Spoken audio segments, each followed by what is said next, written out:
Yeah, it's nice to be back at ApacheCon. You're the folks who made the web and all of its ancillary components, especially the industrial ones that we so rely upon behind the curtain. You keep them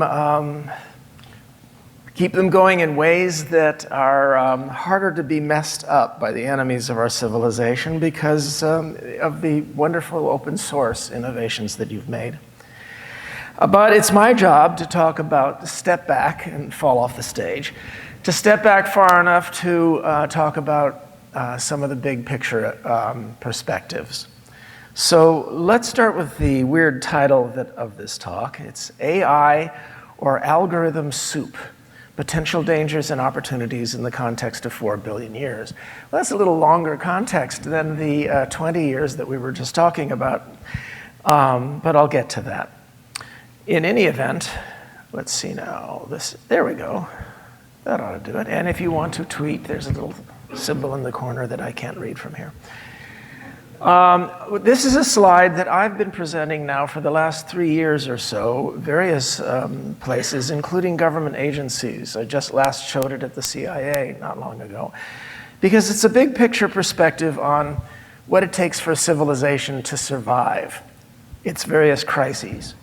And on the left side, what you see are various calamities that have brought civilizations down over the course of the last 4, 5, 6,000 years, as studied by a couple of very good books there called Collapse and also Arnold Toynbee's A Study of History. And you can see enemies in war, ecological suicide, which is a fixation of Jared Diamond's book Collapse, natural calamities, the feudal attractor state, how many, almost every society that developed agriculture got taken over by thugs who used swords or clubs to take other men's women and wheat. And we're seeing that happening to our civilization right now.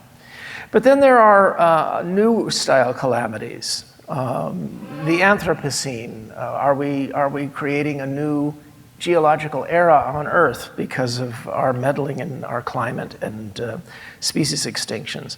Deadly innovations like cyber and so on.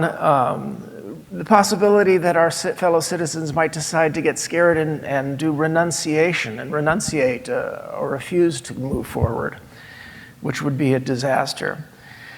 Over-dependence on fragile systems. How many of you are members of the ACM? Did you get the communications of the ACM? A month or so ago, I had an interview in there about resilience and the fragile systems that we have and steps that we might take to make sure that our communication systems, our energy systems, and so on, are much more robust than they are. But, oh, wrong direction.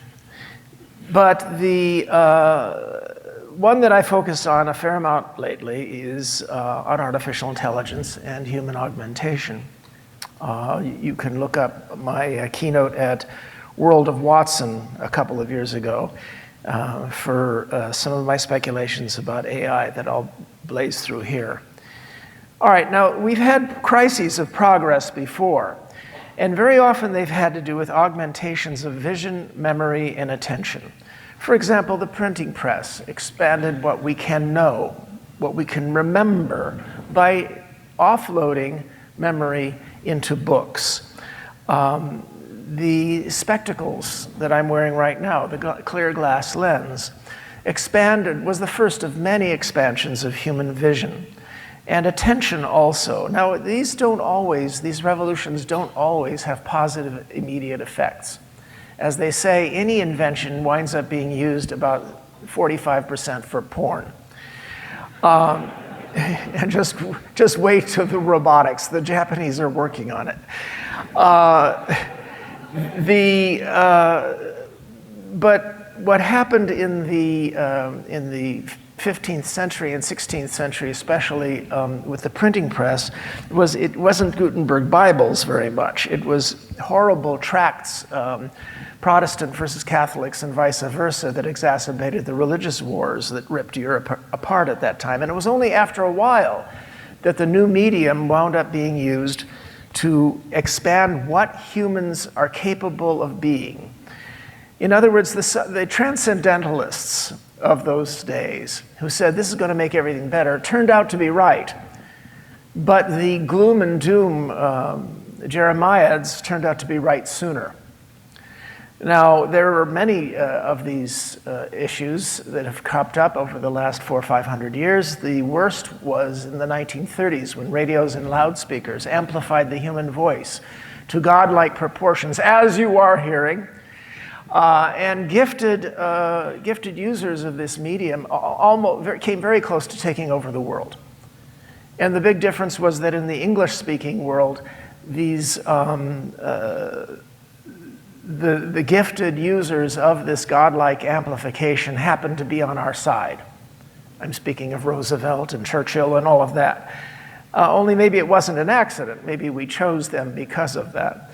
In any event, we're heading into a new era in which memory, vision, and attention are all going to be majorly challenged by these new technologies and or enhanced by them. And it's going to be up to us, people like you, to see to it that opportunities for us to expand our abilities to be compassionate, intelligent, planning, wise and sagacious humans expands at least as much as our ability to be very petty with these new technologies. Okay, so what's next? AI or human augmentation? Well, we're already enhancing ourselves the old-fashioned way, and these are images from, by the way, from the 3-minute video trailer for my novel Existence.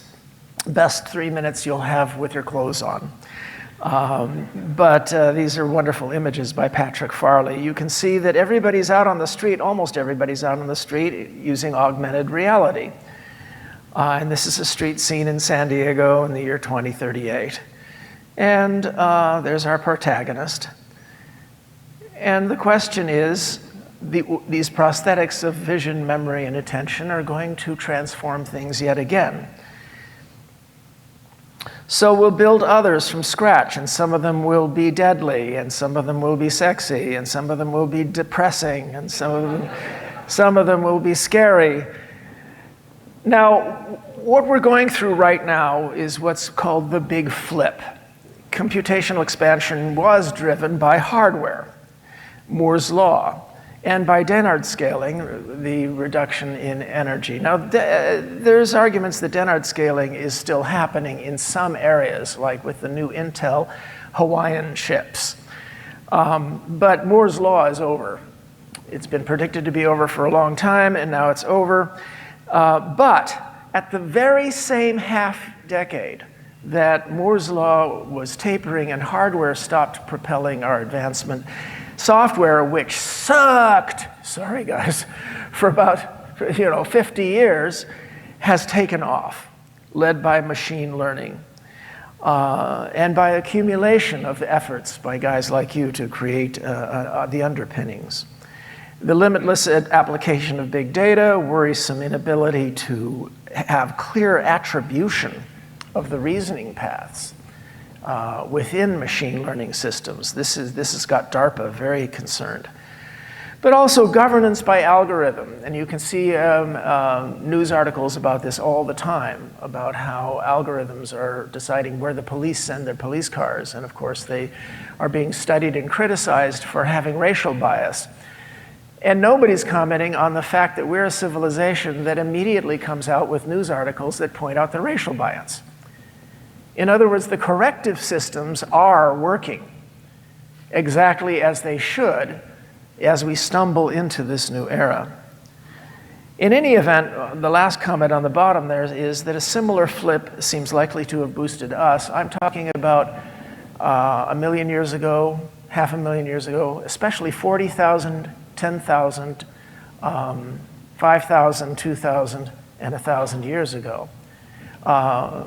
Software changes, I believe, are what moved us ahead to new kinds of civilization and new kinds of thinking long after our brains were locked in. The first of these crises that I'm talking about is the first robotic empathy crisis. Within the next 5 years, we will be faced with a crisis of an emulated AI. It won't necessarily be a real AI. In fact, the experts will tell us that it's not. But it will be across the uncanny valley and programmed to tweak our empathy.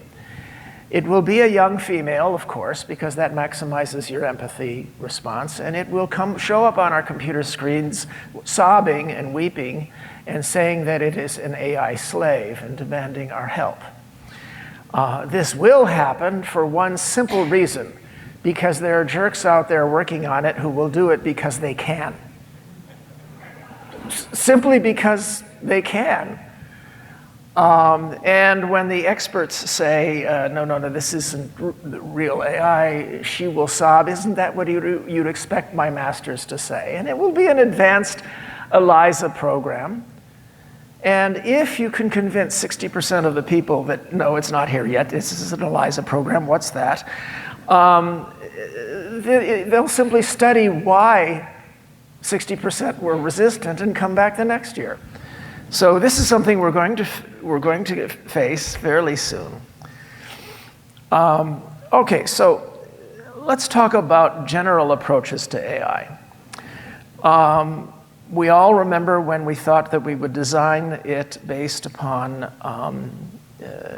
algorithms, one after another, to deal with specific mental functions.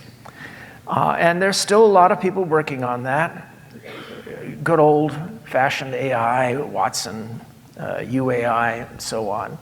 And there's arguments that quantum may do that to some degree.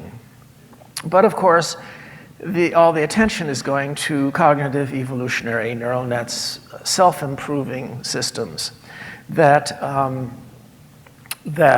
use internal competition, because competition is the great creative force of the universe. But from that, do not think that you can get my political opinions from my having said that. Adam Smith pointed out this truth, and you would be surprised at what I think his political party would be today. In any event, one of the things that someone pointed out is that these AI systems, these learning systems, will try to parasitize on the results achieved by other learning systems. And again, you get a parallel, an analog with living systems. Then there's emergent AI. Now, we've seen this a lot in movies. This is where a lot of pieces come together and suddenly you have Skynet, where Skynet is intelligent and paranoid, and it might emerge from a self-driving car that just is programmed to keep grabbing apps and subroutines and plugging them together to achieve various goals. And then, somehow at some point, the sum is vastly greater than the parts. The place where I believe that there's a very high likelihood that we could get Skynet is not the military. The military pays attention to Hollywood. We exist today because Dr. Strangelove on the beach, fail-safe. At the time, they said, this is ridiculous Hollywood stuff, and each of those movies scared them to death, and they revised their human factor systems and their computer systems because of Matthew Broderick. In that movie, what was it again? War Games, right. It turns out that the military listens and they love to have an off switch.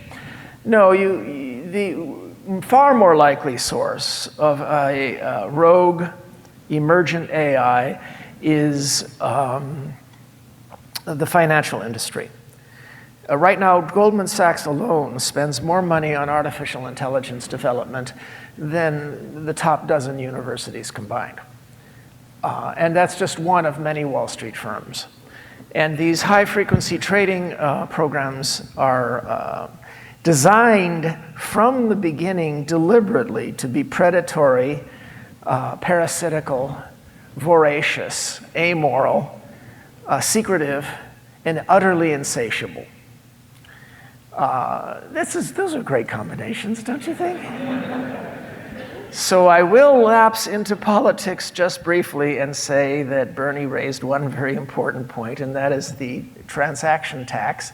If it were 0.001%, you would not notice it in your fidelity trades. But these machine intelligences would be utterly wiped out. So I believe in driving them back into the universities and the foundations and places like you, back into the open where they belong. Another general approach to AI is reverse engineer and emulate the human brain. After all, we only know of one example of AI. Yes, I'm not telling them about you. Stop it. Look, twinging my teeth, just because I have old-fashioned fillings, it's not working anymore. Shut up. Sorry about that. As I said, the only examples of intelligence that we know of are not AIs, but human. You too? Oh, damn aliens. Okay. Are humans. And therefore, one method of making a new artificial sapient being, if you can get enough of the synapses and all of that, it's interesting. They used to think that as soon as we had as many flip-flops in a box as we had neurons in a human brain, that would be the crossover. Then we realized how complex the neuron was, so it became synapses, because those are the little flashy things, right? So as long as you can have as many flip-flops in a box as there are synapses in a human brain. Now we realize that for every synapse flash, there are at least 20 to several hundred little tiny nubs along the dendrites that engage in little nonlinear computations, contributing. And that doesn't even get into the cytology inside the neuron, where there are all these little things flicking and flacking away. Some of them, Roger Penrose believes, engage in quantum entanglement. So, whee!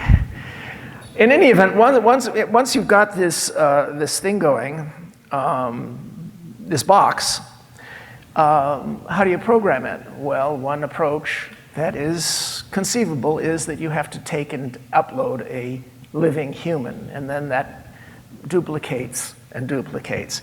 And you create a cyber world where beings once were human, and that's portrayed in Robert Hanson's book, The Age of M. Then there's human amplification and animal amplification. Some of you know about some of my novels, like The Uplift War and Startide Rising, in which I have explored the concept of uplifting animals to human-level sapience. And then there's robotic embodied childhood, which I talk about in Existence. If you wind up that AIs really can't become fully sapients unless they've interacted with the physical world. That's why we have these lengthy childhoods. In order to become sapient, we had to spill these fetuses into the room, and they remain helpless fetuses, gaining experience with the world until they're about 25, 26, 27. You can guess how old my kids are. Okay, but life might not arise the same way. Life 1.0 did. The cloud, Internet of Things, is starting to resemble the primordial soup of 4 billion years ago.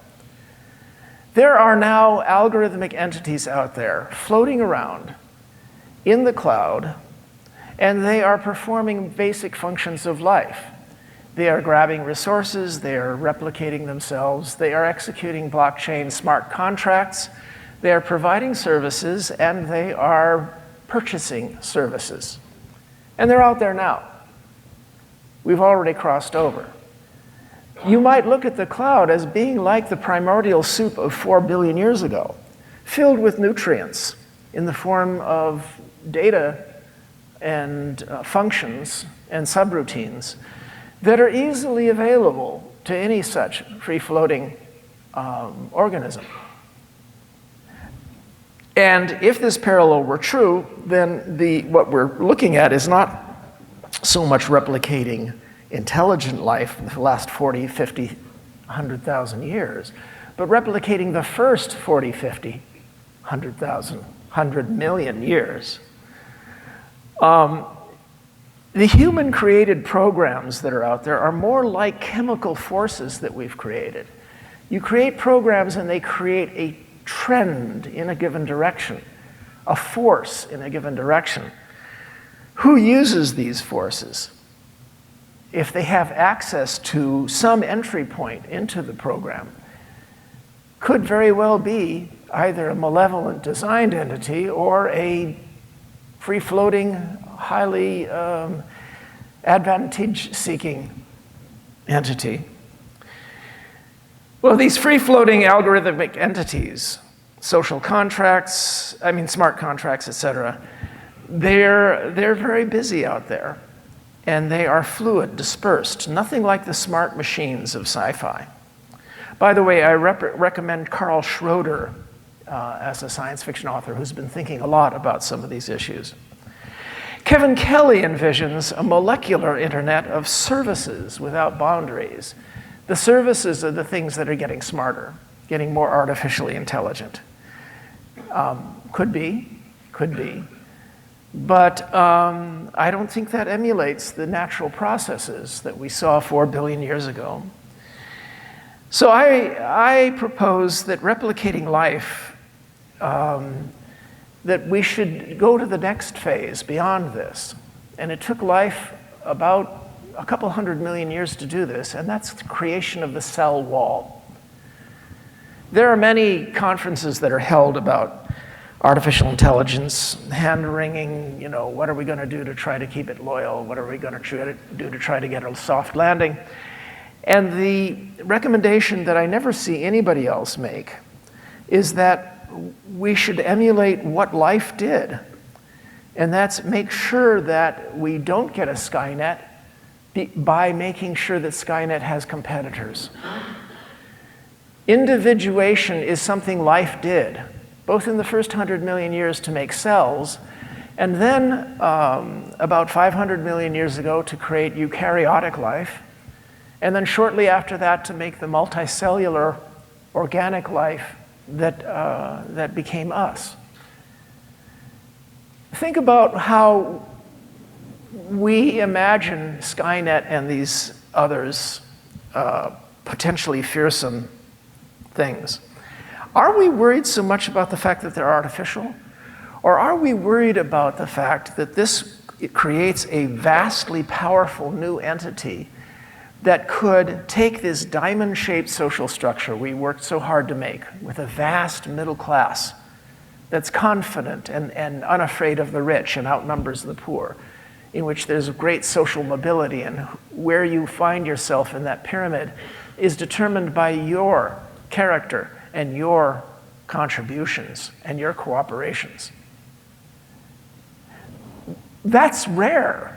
That happened glimmeringly only a few times in human history, Periclean Athens, until our Enlightenment experiment.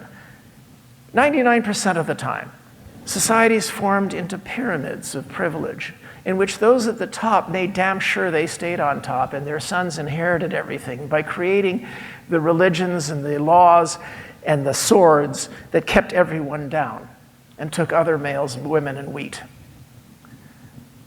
And this was the fundamental. It's the fundamental that some are trying to reinstate right now because they're afraid we might make Star Trek.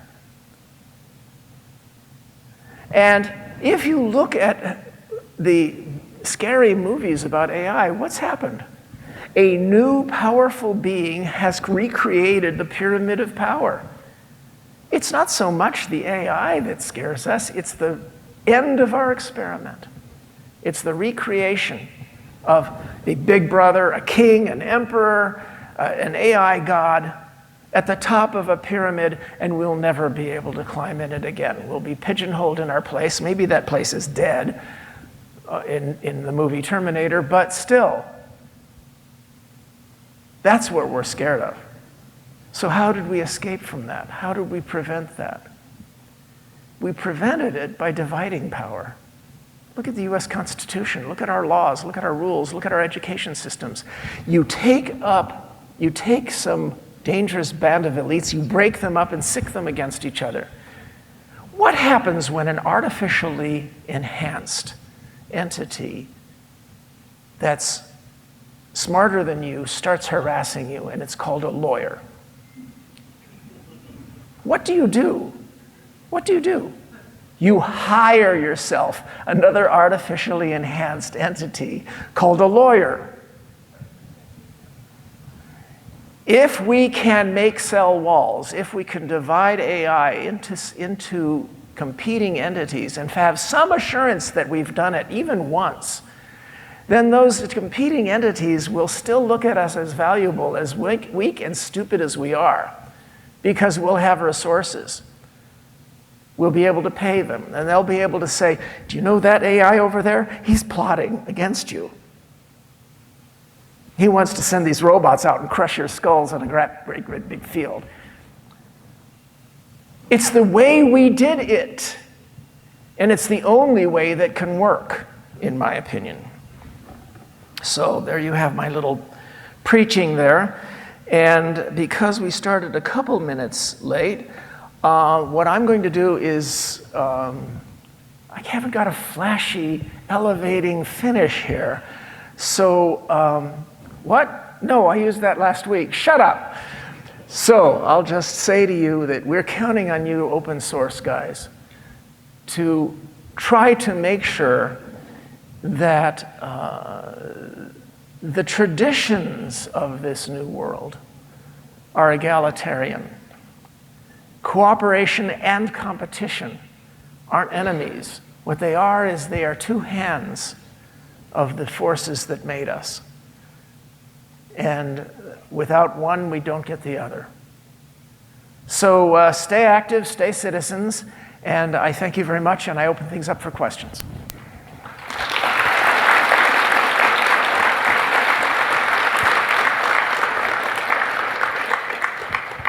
Do we have a couple of minutes? We have a couple of minutes for questions, if there are any. That has a tendency to be a soup of ideas, I guess. I hope you'll be able to nibble your way through them. Yes. So, I don't know if you have a mic. But, actually, Testing. So I would argue that there are cell walls right now around AIs, and they are the corporate barrier. Corporations have their data sets and their models that they've trained, and they go to war with each other, right? But the problem is we have hold entities accountable in society by punishing them, which we can do with corporations, but also by giving them this sense of mortal dread, right? You know, you could go to jail for life or worse. How do you do that with AI, you know, when it's so easy to open source it, let it live everywhere, or if somebody could just make a copy, right? You could terminate the corporation, but the AI might live on. So does the cell wall need to be more than just a technical barrier, might be the question. Well, yes, and you raise an extremely good point, that corporations were actually our first experiment in artificial entities, other than towns. Towns were as well. And when you make a good town, or a good corporation, or a good nation, or a good foundation, then what happens is you get a level of sagacity and memory and intelligence that's greater than the sum of the parts. And that's one of the ways in which we built a civilization. So yes, that's the case. The problem is that you have to create structures cooperatively, in other words, politically. And I'm sorry for those young people out there. There used to be this thing called politics, in which we would negotiate. Look up the word. We would negotiate and come up with rules by which then competition can be positive sum. Look that up. But one of the members of my blog community, Contrary Brin, it's one of the oldest and best blog communities online, came up with a version of Isaac Asimov's 3 laws of robotics, 3 laws of corporatics. And number 1 is don't make us regret having chartered you. One more? Yeah, we have time for one more question. Or we could all get up and dance. Thanks. Oh, you do? Oh, yeah. Yeah, right. So, The Postman is one of my favorite books.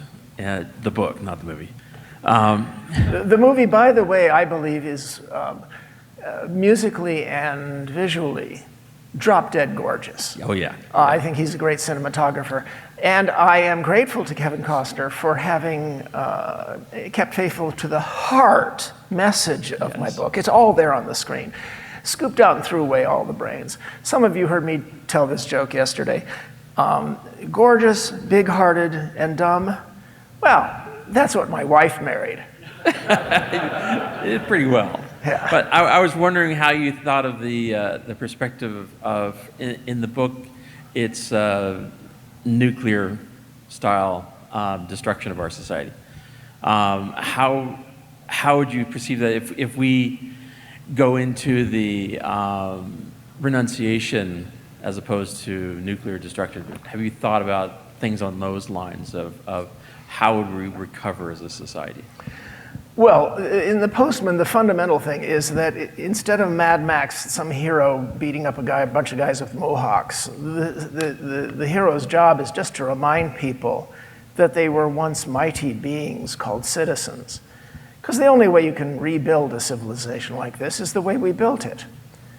And that's through this magical thing called citizenship.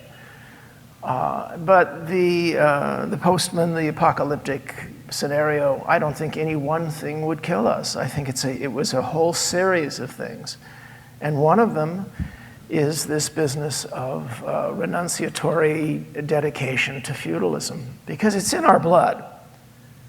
I mean, those of you women out there, you know there's something odd in our brains. And there's male brains, and it comes because we're all descended from the harems of guys who pulled off that crap. And so we have these weird fantasies. But my wife says, it's not my job to police that. You just behave well. Do all good things, and what goes on inside there, have fun. A very understanding and forgiving wife. We're going to need it until they get the genetic engineering to fix us. All right, thanks a lot, guys.